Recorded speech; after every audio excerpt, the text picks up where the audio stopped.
Dr. Henry Lee is the director of the Connecticut State Police Forensics Laboratory and one of the world's most respected forensic experts. He accompanied police as they searched the Crafts' home.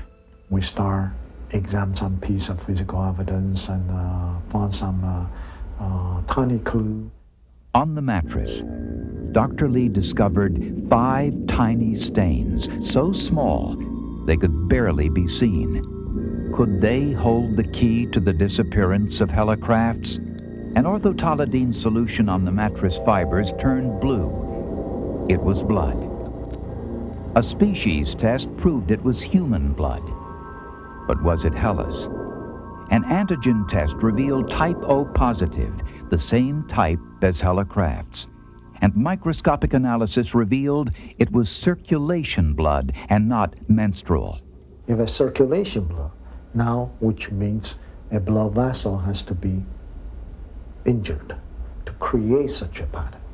Dr. Lee studied the angle and intensity of the blood's impact. He concluded the blood hit the mattress at an angle of 10 degrees, meaning it came from an individual leaning over the bed or kneeling. The blood was moving through the air at medium velocity, consistent with an injury caused by a blunt object, and there was a 6-inch blood smear on the side of the mattress.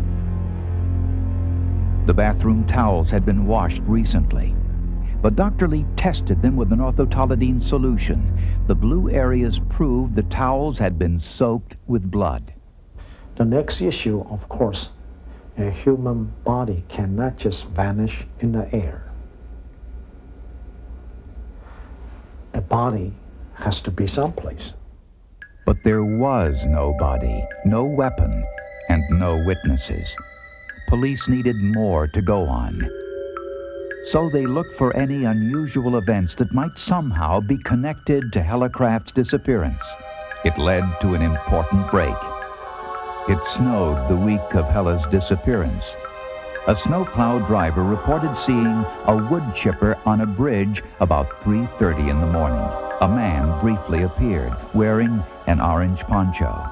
He saw the same wood chipper again on River Road about an hour later. I said, well, take this man to the location, to the exact location where he saw the wood chipper.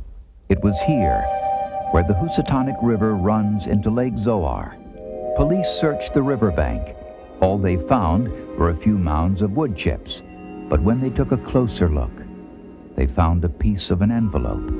It was mail, addressed to Miss Hella L. Crafts. They were just laying there, you know, and I thought, good Lord, you know, I didn't even think too much about how the chipper came into play at that point until we started finding a lot of hair. That was when I remarked to my boss, you know, I said, you know, if he did what I think he did, it's time for me to retire. Police spent days sifting through the dirt and debris along the riverbank.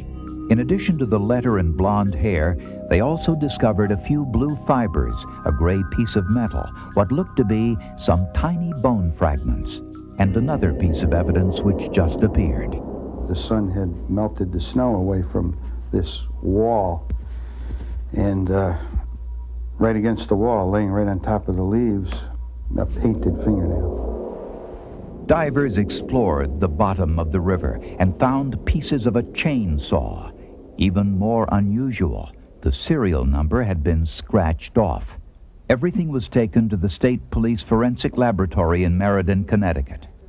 Because any investigation involves so many specialty areas, that's why we start calling in forensic team. By now, the story was front-page news around the world. Richard Crafts was a suspect, but he maintained his innocence, saying he didn't kill his wife, he didn't know her whereabouts, and that he had passed a lie detector test. But the forensics might tell a different story.